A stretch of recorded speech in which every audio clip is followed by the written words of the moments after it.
할렐루야. 반갑습니다. 춥지 않으시죠? 괜찮으시죠? 여기 혹시 가운데 이거 온풍기 좀 꺼주실 수 있으실까요? 땀이 막 나요. 네. 할렐루야. 잘 지내셨나요? 한 주간 동안 또 삶의 현장에서 수고하셨습니다. 오늘은 종교개혁 주일입니다. 그런데 종교개혁에 대한 말씀을 준비하기에 앞서서 여러분들과 잠깐 한 가지만 한번 생각해보고 오늘 본문 말씀으로 들어가려고 합니다.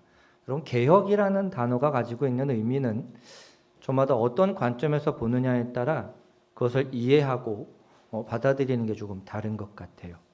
개혁, 뭔가 이전에 왔던 걸 다 뒤집어 엎고 새로운 것을 향한 발걸음 같은 느낌이죠. 그런데 신앙 안에서의 개혁은 오히려 반대입니다. 새로운 것을 향하여 나아가는 것이 아니라 본래의 것으로 돌아가는 과정입니다. 성경에 나타난 수많은 사건, 인물, 상황, 환경, 여건, 조건들을 돌아보면 항상 하나님께서 역사하시는 그 역사의 목적은 원래의 자리로 되돌려 놓는 것이었어요. 저 여러분의 삶 가운데 한 주간 지내시고 예배당에 나와 귀한 성으로 예배 드리는 시간이 새로운 것을 깨닫기 위해서 오는 과정이 아니시기를 축복합니다. 이미 내게 주셨던 은혜를 다시금 기억해내고 다시금 생각해낼 수 있는 그런 자리가 되시기를 축복합니다. 그래서 제 설교가 맨날 똑같은 얘기가 반복돼도 여러분들의 마음 가운데는 아멘이 되시기를 축복합니다. 왜냐하면 성경에서 우리에게 주시는 모든 말씀과 교훈과 가르침은 항상 십자가에 우리의 마음을 돌려놓기 위한 것들이기 때문입니다. 제가 예전에도 말씀드렸죠. 가끔 보면 길거리에 현수막 같은 거 걸려 있습니다. 어디서도 들어본 적이 없는 축복의 말씀. 아니요. 축복의 말씀은 어디서 들어본 적이 없는 것이 아닙니다. 처음부터 우리의 마음과 심령 가운데 주어진 것이고 그것 그대로 변질시키지 않고 내 생각으로 해석하지 않고 하나님의 말씀으로 세워두는 것, 그것이 가장 큰 축복이라는 사실을 기억하시기를 축복합니다. 네. 이때 이 세상을 살아갈 때 수많은 것들을 겪어가고 상황과 환경이 변하고 그 가운데 적응하고 그 가운데 오늘 하루를 살아가시는, 매일 하루를 살아가시는, 순간순간을 살아가시는 우리 그리스도인들의 심장 안에 예수 그리스도의 마음이 항상 새롭게 하심을 덧입으시기를 축복합니다. 그것이 신자들이 가져야 할 가장 큰 능력이고 가장 큰 원동력이고 가장 큰 동기부여라는 사실이기 때문입니다. 자, 오늘 본문 말씀 한번 나눠보려고 하는데요. 제목 한번 같이 한번 읽어보실까요? 제목입니다. 시작. 내쫓으. 여러분, 내쫓으시며라는 단어가요. 이게 쫓다라는 단어가 그 받침이 뭐냐에 따라 완전히 느낌이 달라집니다. 뭐예요? 치읓이 있어요. 뭐예요? 따라간다는 것이 아니라 뭐예요? 끊어내버리라는 겁니다.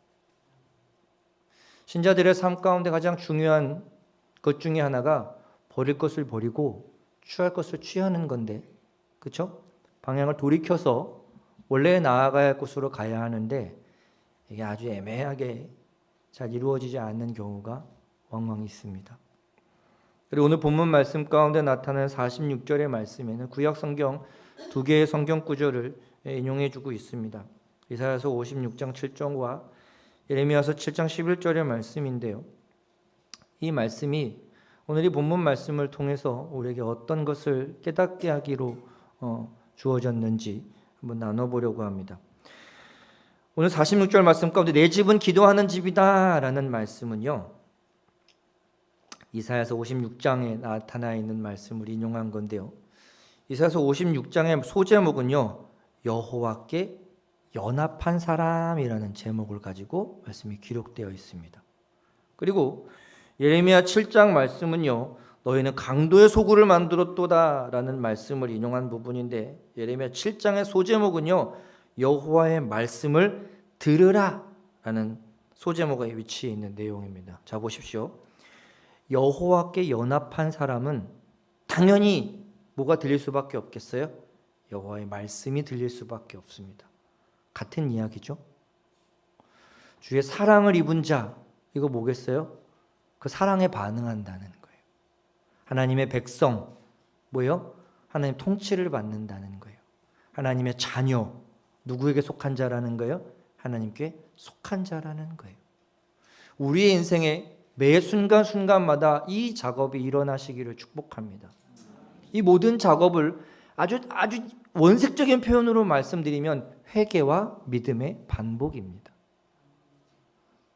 여호와의 말씀을 듣지 않던 자가 깨닫고 회개하고 돌이켜 이제 누구의 말씀을 들어요? 여호와의 말씀을 듣는 자로 변화됩니다. 하나님을 믿지 않고 내 능력을 믿고 세상을 믿고 돈을 믿던 자가 이제 뭐예요? 그것이 아니라 하나님을 믿기 시작하는 것입니다. 이 모든 과정이 저와 여러분들의 삶 가운데 끊임없이 반복되는 사건이 있으시기를 축복합니다. 오늘 본문 말씀이 나타난 이 예수님께서 성전을 이게 정결케 하시는 이 의식의 사건이 같은 병행 성경 구절 성경에 똑같은 사건이 기록되어 있는데 그 시간적 순서나 정황이 조금씩 달라요. 그러니까 다른 이유는 바로 뭐냐면 그것을 가지고 있는 의도가 조금 달라서 그래요. 의도가. 우리가 어떤 이야기를 할 때 처음부터 결론을 이야기하고 그 다음 이야기를 꺼내는 경우도 있지만 그냥 잔잔히 이야기를 하다가 결론을 땅! 그렇죠? 어떻게 무엇을 더 중점적으로 전달하고자 하느냐에 따라 시간 속 순서의 차이만 있을 뿐 그것이 다른 이야기가 아니라는 사실입니다. 자, 오늘 본문 말씀 가운데 나타나는 배경, 산헤드린 공회와 종교 지도자들이 예수님을 제거하기로 결정하는 그 결정적인 동기의 시작점이 되는 사건이기도 합니다. 자, 그러면 유대인들은 이런 생각을 가지고 있었어요. 예수님이 예루살렘에 입성하시자마자 바로 먼저 자기들의 새로운 정부, 우리는 하나님의 나라, 하나님의 정부를 새롭게 세울 것이다 라고 선포할 것이라고 생각했는데 예수님은 그렇지 않고 성전으로 먼저 향하셨어요. 예루살렘에 입성하시자마자. 자, 그럼 이것이 갖고 있는 이 배경적 의미는 어떤 의미냐? 잠깐 다뤄드리겠습니다. 잘 들어보십시오. 지금 이 시기는 어떤 시기냐면 6월절의 절기가 가까운 시기였어요. 그러니까 각 지방에 있던 남자들이 다 뭐하러 왔어요? 6월절 절기를 지키러 아주 세계 각국에서 각 지방에서 다 모여든 시기였습니다. 자, 그때 어떤 상황이 나타나느냐? 6월절 절기를 지키러 각 곳에서 모인 사람들이 예배를 드리기 위해서 제사를 드리고 성전세를 감당하기 위해서 각 지역에 화폐를 가지고 옵니다. 미국 사람이 우리나라에 올 때는 달러를 가지고 들어와서 환전을 하겠죠. 일본에서 있는 사람들이 올 때는 엔화를 가지고 와서 우리나라에서 환전을 하겠죠. 그런데 왜 달러로 헌금하면 안 될까요? 왜 엔화로 헌금하면 안 될까요? 지금 그 상황인 거예요. 유대인들이 이방인의 화폐를 가지고 성전세를 감당하는 것은 부정한 것이라고 여겨버렸습니다. 그러다 보니까 자기들의 화폐 단위인 세겔로 바꿔서 환전을 해야 됐던 거예요. 그런데 여기서 대단히 어마어마한 사건이 나타나게 됩니다. 환전세를 아주 극악하게 걷어냅니다. 거의 그때 여러 가지 기록에 대한 학설들이 난무하고 있는데요. 어디는 환전세가 40%였다라는 이야기도 나오고요. 어디는 그거보다 더 했다라는 이야기도 있습니다. 어쨌든 상식적이지 않게 그냥 그 자리에 앉아서 달러를 바꿔주는, 지금 달러 한 1,300원 왔다 갔다 하나요? 근데 1,300원을 바꾸면 거의 한 800원을 떼가고 50원을 바꿔주는 약간 이런 식이었습니다. 그러니까 어떻게 되겠어요? 그 수익이 어마어마했겠죠. 지금은 어떤 시절이라고? 6월절이란 말이에요. 그러면 세계 각지에 있는 수많은 사람들이 와서 감당해야 되는 환전세가 어마어마했으니, 그렇죠? 유대인들은요, 법적으로요, 이자를 받을 수가 없습니다. 우리 율법상으로는 이자를 받는 것 자체가 허용이 안 돼요. 근데 지금 뭐 하고 있어요? 누가? 산헤드린 공회와 종교 지도자들이 돈장난을 하고 있는 상황이 만연해 있었. 뿐만 아닙니다. 제사를 드리기 위해 드리는 제물도 마찬가지였어요. 예를 들면 이런 식입니다. 시중에서 양 한 마리 사는데 50만 원이면 되잖아요. 그런데 여기서 지금 이 성전에서 제사를 드리기 위해 팔리는 양은 거의 100만 원, 200만 원까지 받아냈습니다. 수배를 받아들인 거예요. 여기서 끝나지 않습니다. 심지어 어떤 일화까지 있냐면 그 앞에서 아주 깨끗하고 정결한 양을 돈을 주고 팔아요. 그러면 뭐 해야 돼요? 이 양을 죽여서 제사를 드려야 되잖아요. 이 양을 뒤로 가지고 가서 이 양은 다시 앞으로 나오고 절름발이 얼룩달룩한 양을 죽여서 그걸로 대신 제사를 드립니다. 사기죠. 엄연한 사기입니다. 이런 수많은 더러운 이 탐욕과 욕심에 가득 찬 일들이 요때 벌어지고 있었습니다. 그러니까 이것을 주관하고 이것을 담당하고 있던 산헤드린 공회와 종교 지도자들에게는 이게 지금 6월절이 뭐예요? 하나님께 예배하기 위한 절기가 아니라 뭐였어요? 자기들의 탐욕과 욕심을 가득 채우는. 제가 예전에 기도원 공동체에 있을 때 그 공동체 그 기도원 바로 위에 1400년 된 절과 한 800년인가 600년 된 절이 있었습니다. 천보사와 불암사가 있었어요. 4월 초팔 되면요 차가 못 올라가요. 그 앞에 저 입구 202번 버스 종점 앞에 있는 군부대 앞에부터 모든 차량을 통제합니다. 그 절에 올라가는 사람들이 얼마나 많은지. 거기 안에 차를 어차피 못 태니까 그 군부대 연병장을 빌려가지고 절 온 사람들은 거기다 차를 대요. 그리고 절차가 절에서부터 그 군부대까지 계속 셔틀로 왔다 갔다 합니다. 정말 수만 명이 오는 것 같아요. 어마무지합니다. 그리고 그 한 달이 건너 들은 이야기를 전해드리자면 그 기간 동안에 걷는 수익이요 거의 뭐 수억 원이 넘어갑니다. 그 하루에 왔다 갔다 하면서 이렇게 하는 봉양하고 시주하는 그게 어마어마합니다. 또 재미있는 일이 아주 있어요. 그 전 시주가 저를 팔고 도망갔어요. 저를 복덕방 같은 데 내놓고 야반도주 해버렸습니다. 주지가. 그래가지고 그 줄이 저지 20매덕인가 30매덕에 나왔어요. 부동산으로. 그래가지고 저희가 기도원 이사장 할머니 저 절 100억이라도 사야 된다고. 그 절 사가지고 거기다가 목사님도 휴식처를 만들자고. 막.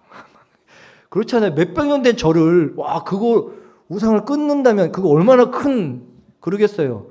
근데 그 절 저도 들은 이야기가 그 절에서 말도 안 되는 가격을 기도원에서 산다니까 뭐 말도 안 되는 가격을 제시해가지고 결국 뭐 돈이 있어야 산다고 어쨌든 물 건너가고 그 다음 지주가 와가지고 또 이렇게 한탕 해먹게 거기 계속 그렇게 돌아가요. 계속 그렇게 돌아갑니다. 예.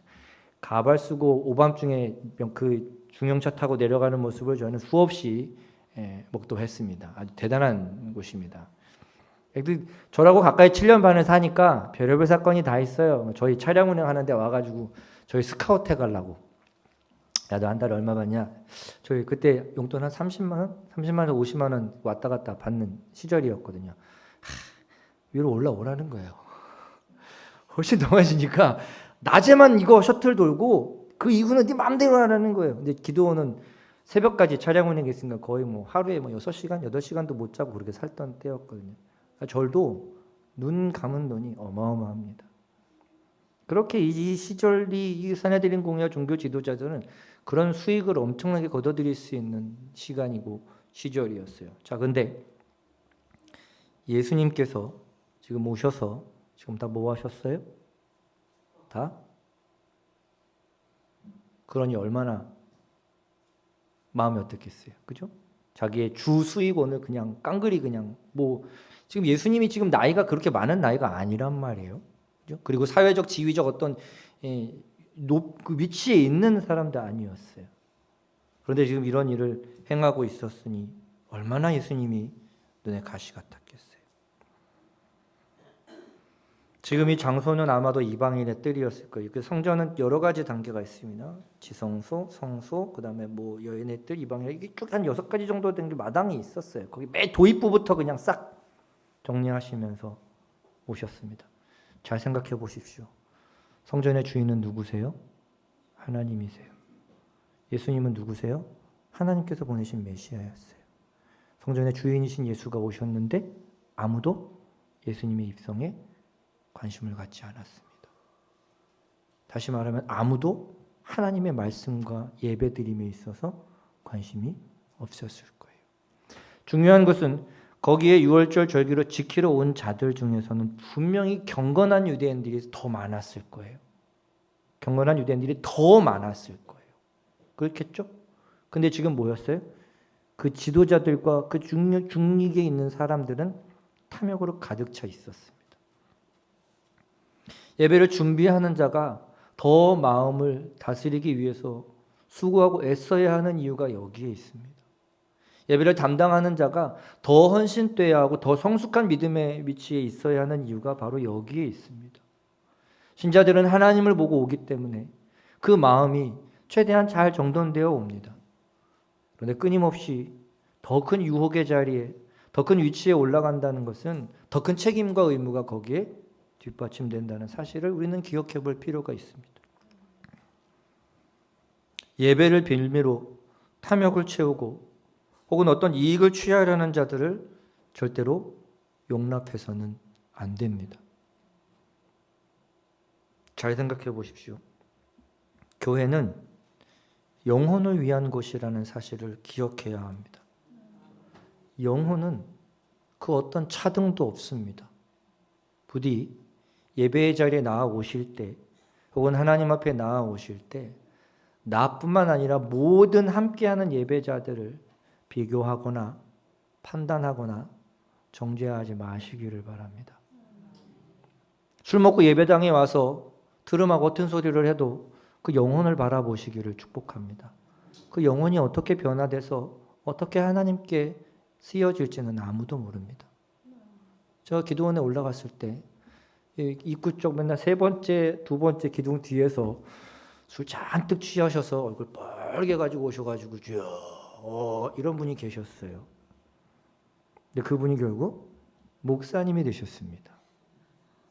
그래서 아주 목회를 아주 아름답고 헌신되게 하시는 분이 되셨어요.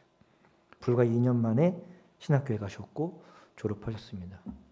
나이가 50이 다 돼서. 대단하지 않나요? 그럼 만약에 술 먹고 왜 예배당에 와서 이러냐고 바로 차 내쫓았다면, 그렇죠? 그분께 맡겨질 그 수많은 영혼들 어떻게 할 겁니까? 지금 우리가 보아야 할 것은 외적인 것이 아니라 그 사람이 가지고 있는 것이 아니라 그 사람의 영혼과 심령이라는 사실을 조금 더 기억하시기를 바랍니다.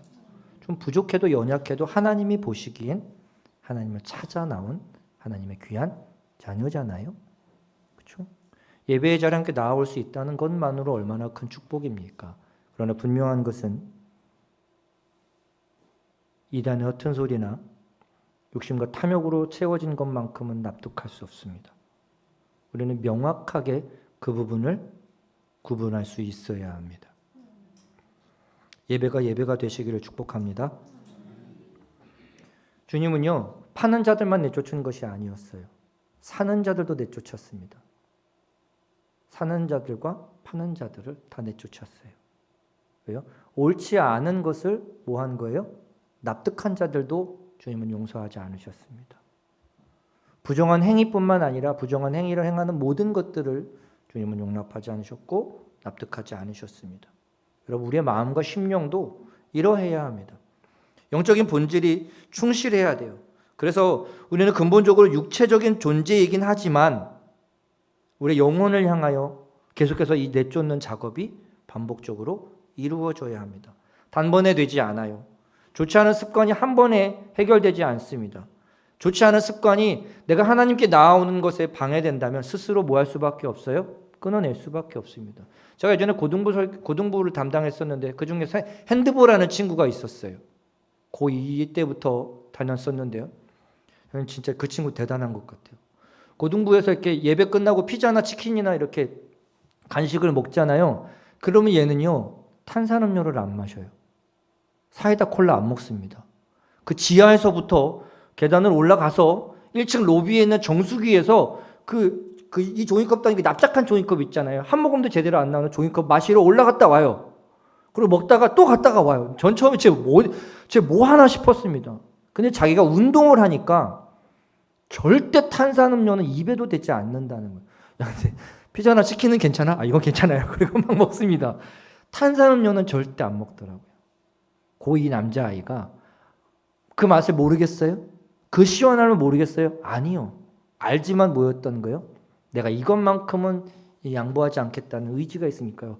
후다다닥 뛰어 올라갔다가 후다다닥 내려 또 먹습니다. 근데 워낙 잘 먹으니까 다른 애들에게 뒤처지지 않아요. 스피드가 뒤처지지 않습니다. 그리고 남은 치킨 피자는 항상 그 친구 앞에 해서 마무리가 됩니다. 깨끗하게 마무리가 됩니다. 멋진 친구였어요. 그런 의미에서 참 교육자로서 목회자로서 대단히 부끄럽기도 했습니다. 우리의 마음과 심령 가운데 끊어내야 할 것과 그렇지 않은 것들 차근차근 하나씩 하다 보면요. 이 친구가 골키퍼였는데요. 얼마나 잘했는지 제가 이제 그 교회를 떠난 이후에 들었는데 얘를 선생님이 유급시켜버렸다고 들었어요. 너무 잘해서. 그게 가능한지 안 가능한지는 모르겠습니다. 들리는 소문에는 그래. 굉장히 잘했답니다. 골키퍼를 되게 잘했대요. 그 이후에 제가 뭐 나온 교회 따로 연락해 보진 않아요. 들리는 소문에 의하면 걔 왜 아직도 고등부에 있냐? 이런 얘기를 제가 했던 기억이 나요. 탁월할 수밖에 없습니다. 자기가 자신을 절제하면 그것에 분명히 하나님의 선하심이 깃들여질 수밖에 없습니다. 차근차근 영적인 영역을 우리의 삶 가운데 채워 나가시기를 바랍니다.